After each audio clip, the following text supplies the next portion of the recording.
पाठवले जाते स्वर्गीय रामरावजी भाऊ त्यांचे शिष्य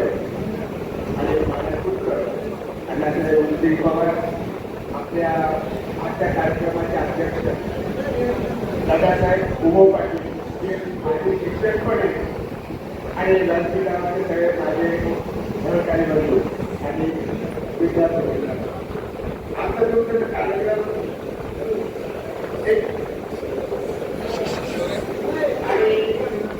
तुमच्या भाषा अंत घेणार आहे मला बोलून विचार नाही झाला आजच्या कार्यक्रमामुळे आम्ही सगळेजण खूप भारावून गेलो काहीसाठी तुम्ही छान वस्तू पण दिल्या कारण मनाचा भूमी पण आला आणि साधारण मला 50 वर्षामध्ये असे अनुभव आले 35 वर्ष नोकरी 15 वर्ष आणि 50 वर्षामध्ये अनेक विद्यार्थी भेटतात कोणी परदेशात गेले संध्याकाळी आर्टिस्ट झाली त्यांना फोटो आर्टिस्ट झाली कोणी सॉफ्टवेअर इंजिनियर झाला कोणी डॉक्टर झाला त्या सगळ्यांचे श्रेय तुम्ही आम्हाला भेटतात पण आमच्या आधी तुम्हाला ही शाळेची संधी उपलब्ध करून दिली की या फोटोमध्ये दिसणाऱ्या मान्यवरांनी निर्माण करून दिली म्हणजे शिक्षणाची संधी 1950 मध्ये आपल्या गावामध्ये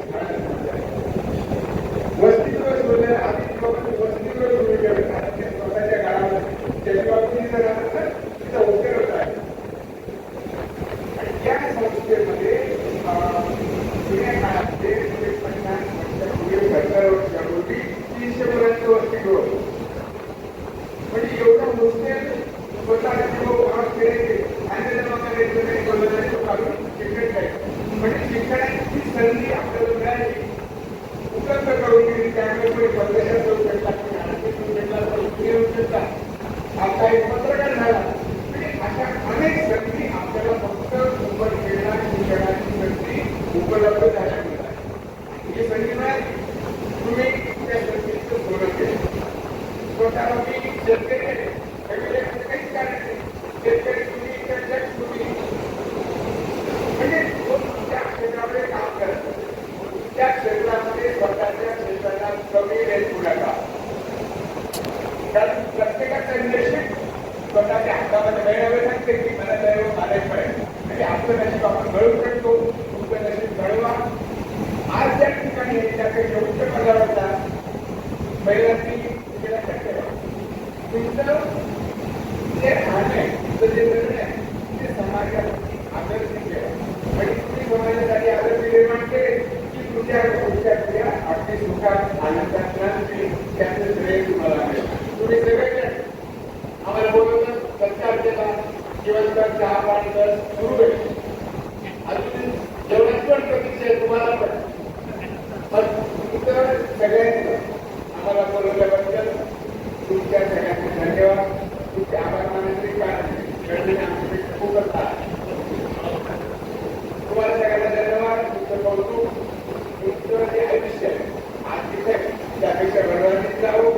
तुमच्या प्रमाणे तुमची मुलं घडतील याची तुम्ही काळजी घ्या मुलांना संपत्ती माना कारण मुलं शिकल्याशिवाय पुढच्या पिढ्या घडणार नाही पुढच्या पिढ्या घडवणं त्यासाठी तुम्हाला प्रस्तुती देऊ तुमचे आचार विचार चांगले ठेवा आयोगाची सेवा करा आणि समाजासाठी काही करता आलं तर ते करा तुम्ही करणारे हे नक्की आम्हाला कळलं कारण तुम्ही शाळेसाठी खूप मोठं योगदान दिलं आतापर्यंत 50,000 वस्तू कोणत्याही बँकेने दिल्या नाही तुमच्या